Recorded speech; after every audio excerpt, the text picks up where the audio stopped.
बच्चों, आज मैं आपको गृह प्रबंध का इंट्रोडक्शन देना चाह रही हूँ और गृह प्रबंध विषय पर चर्चा करना चाह रही हूँ। गृह प्रबंध एक संयुक्त शब्द है जो गृह तथा प्रबंध दो शब्दों से मिलकर बना है। गृह एक भावनात्मक शब्द है जहाँ परिवार के सभी सदस्य आपस में प्रेम, स्नेह, करुणा, प्यार एवं सहानुभूति से रहकर अपनी समस्त आवश्यकताओं की पूर्ति करते हैं। लक्ष्यों का निर्धारण कर जीवन की गुणवत्ता में वृद्धि करते हैं।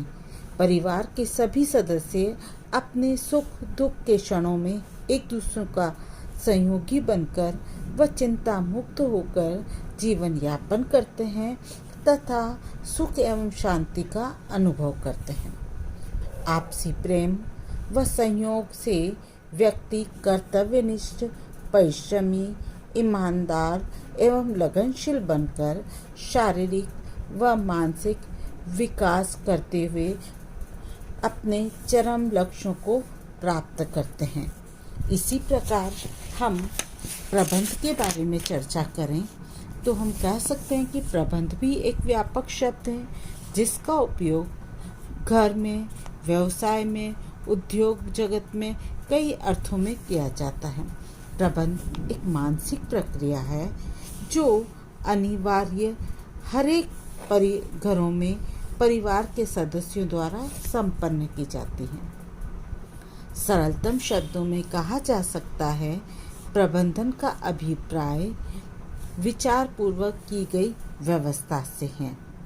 प्रबंधन विज्ञान है जिसके अंतर्गत नियोजन, संगठन, समन्वयन, क्रियान्वयन, उत्प्रेरण, नियंत्रण तथा मूल्यांकन आदि वैज्ञानिक विश्लेषण किया जाता है। प्रबंधन का तात्पर्य व्यक्ति के पास जो भी साधन उपलब्ध हैं, जैसे समय, ऊर्जा, धन, उनका उपयोग इस तरह से किया जाए कि उनको लक्ष्यों की प्राप्ति हो सके।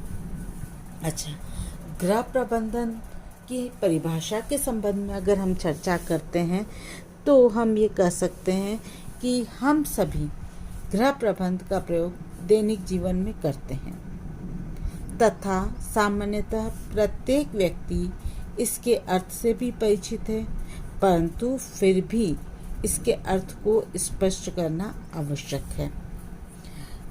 सरल शब्दों में प्रबंधन एक साधन मात्र है, अर्थात हमारे पास जो भी साधन उपलब्ध हैं उसका सर्वोत्तम उपयोग इस ढंग से किया जाए जिससे हमारी इच्छाएं व उद्देश्यों की पूर्ति हो सके।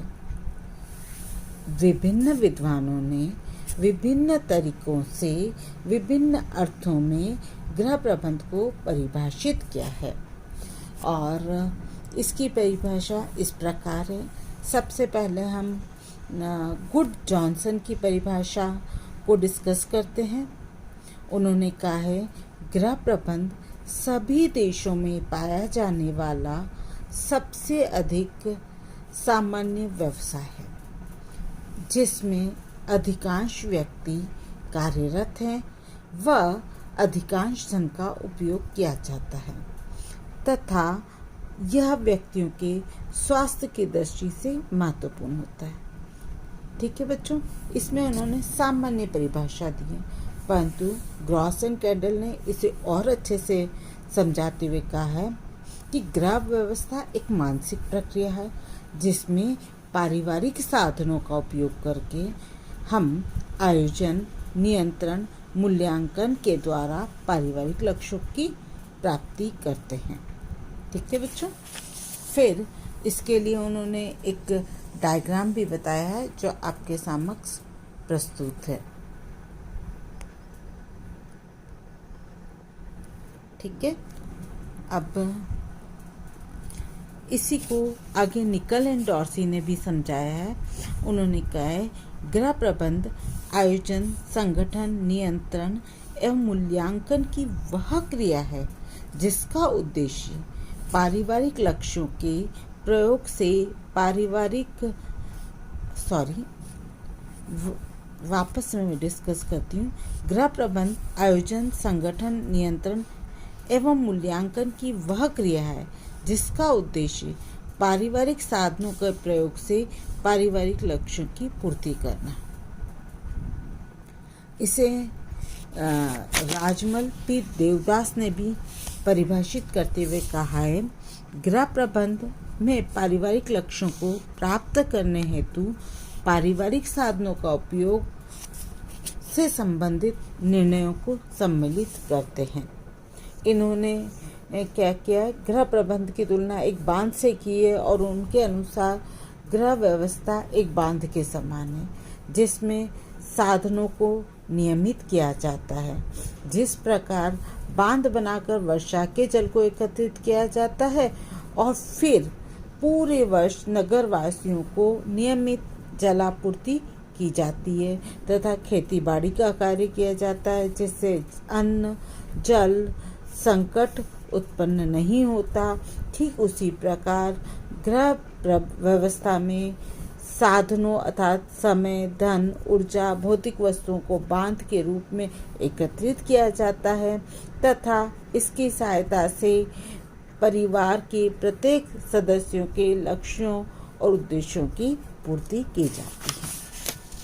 ठीक है। अब अगर हम ये देखते हैं कि गृह प्रबंध किस उद्देश्यों को लेकर हम करते हैं। गृह प्रबंध का मुख्य उद्देश्य उपलब्ध पारिवारिक साधनों से पारिवारिक लक्ष्यों की पूर्ति करना। गृह प्रबंध एक ऐसी मानसिक बौद्धिक प्रक्रिया है जिसमें गृह संबंधी उत्तरदायित्वों को निभाने के लिए परिवार के सभी सदस्य एक साथ मिलजुल कर कार्य करने पर बल देते हैं। गृह प्रबंध में पारिवारिक साधनों का उपयोग पारिवारिक लक्ष्यों की पूर्ति के लिए किया जाता है। इसलिए कहा जाता है कि प्रबंध एक निर्णयों की श्रृंखला है और ये हम कई उद्देश्यों, इस गृह प्रबंध के हमारे कई उद्देश्य होते हैं। जैसा हम प्रथम उद्देश्य की चर्चा करें तो परिवार के सभी सदस्यों की आवश्यकता की पूर्ति करने के लिए हम गृह प्रबंध करते हैं। सीमित आय से अधिकतम आवश्यकताओं की पूर्ति करने के लिए हम गृह प्रबंध करते हैं और हम गृह कार्यों को कुशलतापूर्वक संपन्न करने के लिए गृह प्रबंध करते हैं। पारिवारिक स्तर को बनाए रखने के लिए हम गृह प्रबंध करते हैं। पारिवारिक वातावरण को स्वच्छ बनाए रखने के लिए हम गृह प्रबंध करते हैं। इस प्रकार हमें गृह प्रबंध हम अवश्य रूप से करते हैं। गृह प्रबंध को समझने से संबंध में कई भ्रांतियाँ हैं।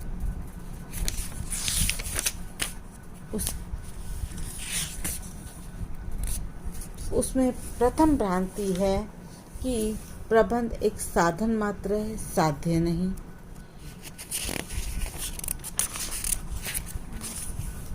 प्रबंध का अर्थ केवल कार्य संपादन से नहीं है। अच्छे प्रबंधक जन्म से नहीं होते वरन परीक्षण से होते हैं। प्रबंध परिवार के मुखिया तक ही सीमित नहीं है। केवल लक्ष्यों को प्राप्त करना ही प्रबंध नहीं है। ये सब प्रबंध के संबंध में भ्रांतियां हैं। आज हम इतनी ही चर्चा करेंगे और इसका रिटर्न मटेरियल मैं आपको इसी के साथ दे रही हूँ।